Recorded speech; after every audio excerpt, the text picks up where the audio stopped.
Hello friends, सचिना kitchen में आज આપણે બનાવીશું રગડા પાઉં। ખૂબ જ ટેસ્ટી એવા રગડા પાઉં બનાવવાની શરૂઆત કરીએ। તેના માટે મેં અત્યારે કડાઈમાં 2 ચમચી જેટલું તેલ લીધેલું છે। તેમાં જીરું અને હિંગ એડ કરેલા છે। સાથે જ તેની અંદર આપણે અડધી ચમચી જેટલું હળદર પાવડર એડ કરીશું અને તેની અંદર ડુંગળી અને ટામેટાની પેસ્ટ બનાવીને તૈયાર રાખી હતી તે તેની અંદર એડ કરી લઈશું અને હવે તેને બરાબર મિક્સ કરી અને 2 થી 3 મિનિટ માટે તેને કૂક થવા દઈશું કે તે સરસ એવું ચડી જાય અને કચાશ ના રહે। તેમાં રેગ્યુલર મસાલા કરી દઈએ તો તેમાં ધાણા જીરું પાવડર, મરચું અને મીઠું અંદર એડ કરી દઈશું। મીઠું તમે તમારા ટેસ્ટ અનુસાર એડ કરવાનું છે। સાથે જ તમે તેની અંદર લીલા મરચાં મેં અત્યારે એક નંગ મોળું મરચું અંદર એડ કરેલું છે। તેની સાથે જ મેં થોડો ગરમ મસાલો એડ કર્યો છે કે જેથી કરીને તેનો ટેસ્ટ ખૂબ જ સરસ આવે। સાથે થોડું સિંધો મીઠું એડ કરી લેવાનું છે। તો તમે જોઈ શકો છો કે ખૂબ જ સરસ રીતે આપણી ગ્રેવી તૈયાર થઈ ગઈ છે। મેં વટાણા લીધેલા છે, વટાણાને બાફી અને તેની સાથે જ એક બટાકું પણ બાફી લીધેલું છે। તમે સફેદ કે લીલા કોઈ પણ જે કઠોળમાં વટાણા આવે છે તે લઈ શકો છો। તેને હવે બરાબર મિક્સ કરી લઈશું અને આ રીતે સરસ એવું મિક્સ કરી દેવાનું। તેની ઉપર મેં અડધી ચમચી જેટલો પાઉંભાજીનો મસાલો એડ કરેલો છે જેથી કરીને તેનો ટેસ્ટ ખૂબ જ સરસ આવે છે। તો આ રીતે 3 થી 4 મિનિટ થવા દેવાનું। આ રીતે ઘટ રગડો તૈયાર થઈ જશે। આગળની પ્રોસેસ જોઈએ તો આપણે પાઉંના ટુકડા કરીને લઈ લીધેલા છે એક પ્લેટમાં અને હવે જે આપણો રગડો તૈયાર થઈ ગયેલો છે તેને ઉપરથી એડ કરીશું। ખૂબ જ ટેસ્ટી એવી આ રગડા ચાટ બનીને તૈયાર થાય છે। રગડા પાઉં ખૂબ જ ટેસ્ટી લાગે છે।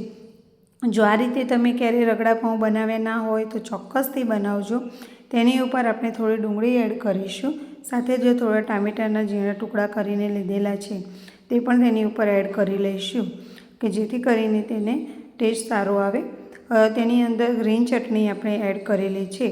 ગ્રીન ચટણીની રેસીપી આગળના વિડીયોમાં પણ અગાઉ આપણે બતાવેલી છે, તમે જોઈ શકો છો।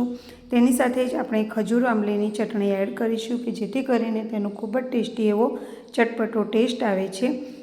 અને તેની સાથે જ હવે આપણે બીજું લીલા ધાણા એડ કરીશું કે જેથી કરીને તે દેખાવમાં ખૂબ જ સરસ લાગે અને સાથે જ આપણે તેની ઉપર દાડમના દાણા એડ કરીશું।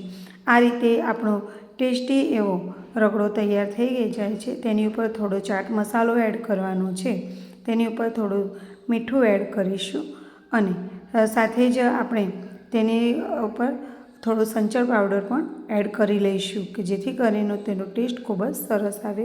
બીટના નાના ટુકડા કરી અને લીધેલા છે અને તેની સાથે જ હવે આપણે તેની ઉપર સેવ નાખીશું। તો આ રીતે ખૂબ જ સરસ એવે રગડા પાઉં બની અને તૈયાર થાય છે।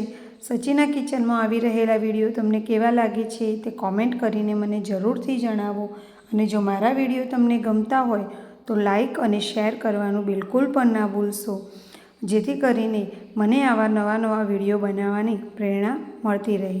આ રીતે ખૂબ જ ટેસ્ટી અને ઝડપી બની જતી આ રગડા પાઉં તમે એક ડીશ ખાઓ તો પેટ ભરાઈ જાય પણ મન ના ભરાય એવું ટેસ્ટી અને ચટપટું દરેકને પસંદ આવે, નાના મોટા સૌ ખાઈ શકે એવા આ રગડા પાઉં ટેસ્ટી એવા બની અને તૈયાર થયા છે। તો યુટ્યુબ ઉપર જે સચિના કિચન નામની મારી જે ચેનલ છે તેને અત્યાર સુધી તો તમે સબસ્ક્રાઈબ ન કરી હોય તો જરૂરથી સબસ્ક્રાઈબ કરી લેજો કે જેથી કરીને આવા નવા વિડીયો તમને સૌ પ્રથમ જોવા મળે। મારા ઘરમાં તો આ રગડા પાઉંની છે તે દરેકને પસંદ છે। જો તમે પણ આ રીતે બનાવશો તો તમારા ઘરે પણ દરેકને આ પસંદ આવશે। ખૂબ જ ટેસ્ટી અને ઝડપી બની જતી ચટપટી એવી રેસીપી રગડા પાઉં તમે અત્યાર સુધી ના બનાવી હોય તો ચોક્કસથી બનાવજો અને તમારા ફ્રેન્ડ્સ અને ફેમિલી મેમ્બરને પણ શેર કરજો અમારા વિડીયો કે જેથી કરીને તેઓ પણ બનાવી શકે અને આવા અવનવા વિડીયો આપણે બનાવતા રહીએ। તમારો સાથ સહકાર આપતા રહેજો। તમે જુઓ કે ખૂબ જ ટેસ્ટી હવે 2 જ પાઉંમાંથી સરસ એવી ડીશ ભરીને આપણા રગડા પાઉં તૈયાર થઈ ગયેલા છે। તો આવા જ નવા વિડીયો સાથે ફરીથી મળીશું, ત્યાં સુધી કરીશું એન્જોય આપણે રગડા પાઉં। નવા વિડીયોમાં મળીએ। Bye bye friends.